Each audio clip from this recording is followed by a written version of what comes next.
So, yung good morning po sa ating lahat. Kakatimpla natin ng kape. Okay? O, di ba? Good morning. At syempre, bago tayo mag-asikaso sa ating mga pugo at manok, ayan, no? Sold na rin po itong ating mga itlog ng pugo. Dadala na natin sa school to. At may mga order na.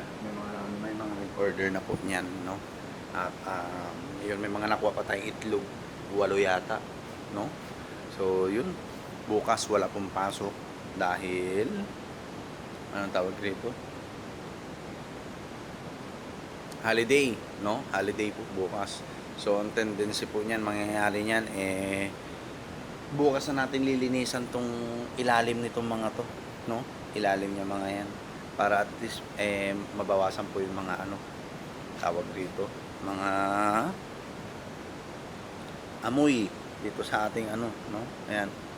Ito yung mga magiging breeder natin soon. Ayan. Piling-pili na po yan. Alright. Tapos, itong mga papisa po natin, nagsisikipan na sila rito. Ayan, oh.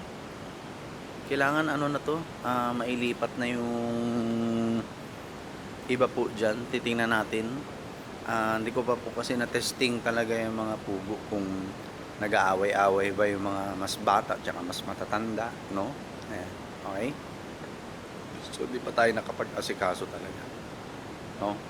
So, ayan, nakakatuwa tong pugo natin. Bawing-bawi na natin yung pinambili natin ng feeds pang CCU, ayan, pang CCU, Avimax, Pilmeco para sa mga layers at saka sa mga manok natin na panabong sa kabila. Plus may kita na din at kumikita pa tuloy-tuloy po, no? At yun, si mama nang bahala po sa mga manok natin sa kabila. Basta't bibilan-bilan na lang natin ng kung anong magpagkain niya mga yan, no?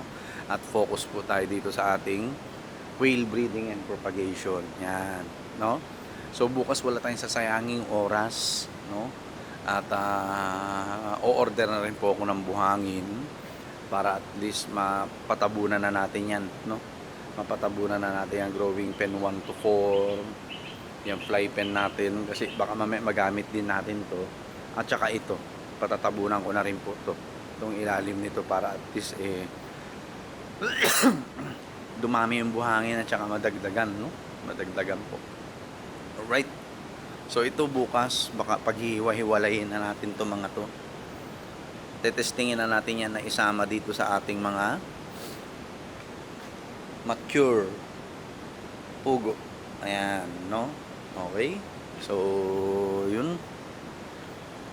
Ayan, maaga rin nagigising si mama kasi talaga naugali na namin na maaga magising, no? Ayan. Right. So, yun ang mga gagawin natin bukas. Ma-document natin yan kasi meron naman tayong digicam, no? Para at least nakikita nyo rin kung ano yung ginagawa natin dito. Nga lang, sa ngayon po, walang cut tong mga video natin, no? Walang cut, walang editing, wala lahat, no? Raw videos muna tayo para at least, mapansin tayo ni Meta, no? Ayan, at ma-distribute yung mga videos natin sa much wider audience. Yan. Alright? And then, ito ay standby na po itong mga incubators natin, no? Meron tayong 2 automatic incubator, tapos isang DIY incubator. Standby na po yan kasi July, August onwards, start na po tayo mag-breed ng ating mga pogo. Yan. So, dadala natin ito sa school dahil sold na po yan, no? Sold na yan. Kung ilan yan, yun na yun. Alright? Okay? So, yun lang po, no? Ang update sa atin. Mag-asikaso muna tayo sa ating mga alaga, no? Para at least, makapag-kape-kape muna tayo. Alright. Aha. Ano to? Yan. So, yun lang po. Good morning po sa ating lahat. Peace.